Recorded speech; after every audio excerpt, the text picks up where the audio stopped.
Welcome! Today we're diving straight into the heart of every car, the engine. We're settling one of the automotive world's biggest debates, inline 4, V6, or V8. Each has its own personality, strengths, and a legion of devoted fans. So which one is the king of the road? Let's find out. Right then, the inline 4. If the car world were a school classroom, this would be the sensible, slightly nerdy kid in the front row. It's the engine that your sensible hatchback has, the one your mom drives to the supermarket. It's the most common engine configuration on the planet for a very good reason. It's brilliant. Well, brilliant in a very quiet, unassuming, and frankly quite boring sort of way. You see, an inline 4 is simple. All its 4 cylinders are lined up in a neat little row, like soldiers on parade. This makes it compact, light, and cheap to build, which is music to the ears of car manufacturers' accountants. This simplicity is its greatest strength. Fewer moving parts means less to go wrong, less weight to lug around, and less fuel being guzzled. When you're stuck in traffic, inching forward one dreary foot at a time, you're not cursing the fuel gauge. You're thanking the mechanical genius who decided 4 cylinders were enough. It's the engine of the people, the workhorse that gets the world to work on a Tuesday morning. It's the engine that doesn't demand a second mortgage just to fill the tank. It's logical, it's practical, and it's sensible. And as we all know, sensible is just another word for dull. However, don't be too quick to write it off as just an economical box ticker. In the right hands, the inline 4 can be a giant slayer. Think of the great hot hatches, the Honda Civic Type R, the Golf GTI. These cars take the humble 4-cylinder and with the magic of turbocharging and clever engineering, turn it into a snarling little monster. They are proof that you don't need a colossal engine to have a colossal amount of fun. They're light, agile, and can be revved to the moon and back, giggling all the way. It's like giving the nerdy kid a double espresso and a black belt in karate. But there is a catch. An inherent unavoidable flaw. Balance, or rather, the lack of it. A 4-cylinder engine is naturally a bit wobbly. It has what engineers, in their brilliantly literal way, call secondary vibrations. This means that no matter how well you balance it, there's always a slight buzz, a faint tremor that reminds you you're in something designed by a committee with a budget. It lacks the silky smoothness of its larger cousins. You feel it through the steering wheel, through the seat of your pants.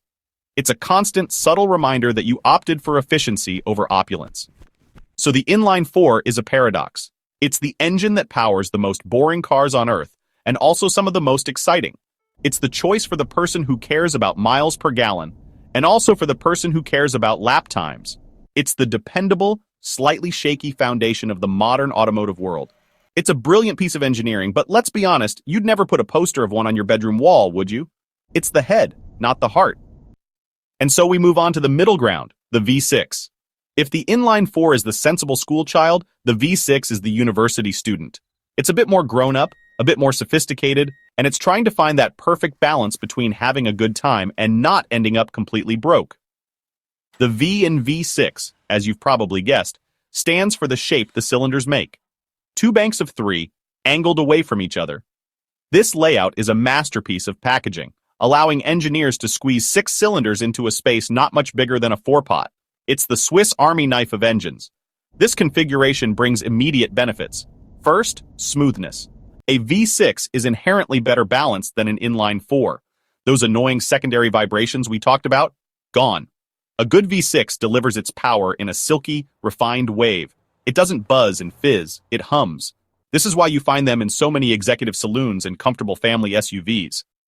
It's the engine for people who have moved on from the noisy, frantic world of hot hatches and want something a bit more dignified. It whispers, "I've made it," rather than screaming, "Look at me." Power, of course, is the other part of the equation. With 2 extra cylinders, there's simply more potential for oomph. More explosions, more shove, more ability to overtake that caravan on a country lane without needing a 2-mile run-up and a prayer. It's a noticeable step up. It's the difference between asking the car to accelerate and telling it to. This is why the V6 became the default choice for so many mid-range performance cars, from the Nissan 370Z to the Alfa Romeo Giulia. It offers a taste of the high life without the full, ruinous expense. But here we find the V6's Achilles heel. It's a compromise. And like all compromises, it's not truly excellent at any one thing. It's not as fuel efficient or as simple as the inline 4. It's heavier, more complex, and has more things to go wrong. And while it's smoother and more powerful than the four-cylinder, it often lacks the soul-stirring drama and the thunderous soundtrack of a proper V8. It's the sensible choice for the enthusiast, which is a bit of an oxymoron, isn't it? It's like ordering a medium-spice curry. You're missing the point. Some V6 engines can also sound a bit industrial, a bit dreary. They don't have the crisp bark of a tuned four-cylinder or the guttural roar of a V8. They just sort of drone. Of course, there are exceptions. A Maserati V6 sounds glorious, for example, but many just produce a bland, uninspiring hum. It's the sound of competence, not passion. The V6, then, is the engine for the person who wants a bit of everything, but is willing to accept that they won't get the best of anything. It's a very, very good engine. But is it a 1? I'm not so sure. And now we arrive at the main event. The big one, the V8. This isn't just an engine, it's a statement of intent. It's a declaration of war on fuel economy, environmentalism, and quiet suburban weekends. An inline-4 is a tool. A V6 is a compromise. A V8? A V8 is a celebration. It's basically two inline-4s bolted together at the crankshaft, creating a symphony of magnificent, unapologetic internal combustion. It is, in many ways, the pinnacle of the piston engine. It's what you draw in your school books when you're supposed to be learning about algebra. The defining characteristic of the V8 is, in a word, power. Or, if I may use another word, torque. That effortless ocean liner shove that you get from the moment you breathe on the throttle. A V8 doesn't need to be worked hard. It doesn't need to be screaming at 7,000 RPM to deliver the goods. It has immense reserves of grunt available at all times. Overtaking isn't an event, it's a non-event. You simply flex your big toe, the world goes blurry, and whatever was in front of you is now very, very far behind you. It's the automotive equivalent of having God on your side. Then there is the noise. Oh, the noise. Nothing, and I mean, on God's green earth sounds as good as a V8.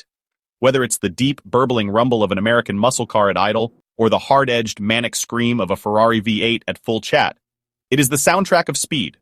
It's a complex, multi-layered roar that gets right into your bones. It's a noise that makes small children cry and grown men weep with joy. It is the reason we fell in love with cars in the first place. You don't just hear a V8, you feel it in your chest. Of course, this magnificence comes at a price. A biblical price. V8s are big, they are heavy, and they are complicated. This weight blunts a car's agility, making it more of a sledgehammer than a scalpel. And then there's the fuel consumption. A V8 drinks petrol with a thirst that would make an Irish navvy blush. You don't measure its fuel economy in miles per gallon. You measure it in gallons per mile. You can almost watch the fuel needle move as you drive. Owning a V8 means being on a first-name basis with the staff at your local petrol station.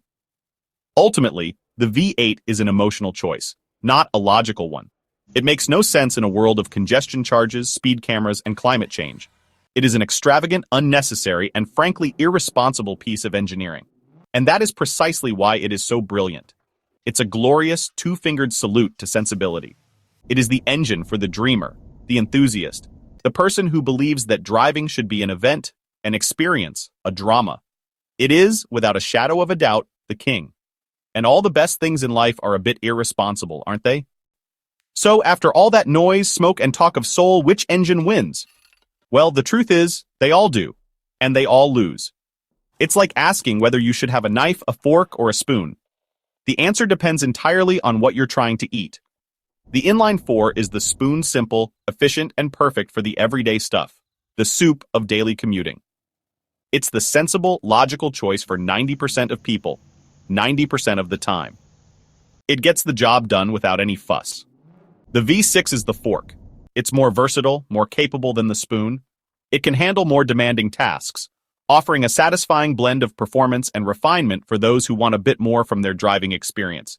It's the perfect tool for the person who needs one car to do everything, from the school run to a spirited weekend drive. It's the intelligent compromise, the thinking person's engine. And then there's the V8. The V8 isn't a spoon or a fork. It's a meat cleaver. It's a specialized tool for a very specific, very dramatic purpose, turning fuel into noise and raw, unadulterated speed. Ultimately, the best engine is the one that best suits. Are you a pragmatist who values economy and reliability? The inline-4 is your champion. Are you a discerning driver who needs a sophisticated all-rounder? The V6 awaits. Or are you a die-hard enthusiast, a hooligan who believes that too much power is never enough? Then you, my friend, are V8 material. The choice reflects not just your needs, but your personality. So the big question is, which one are you? Let me know in the comments below. Which engine gets your vote and why? Don't be shy. And on that bombshell, it's time to end. Goodbye.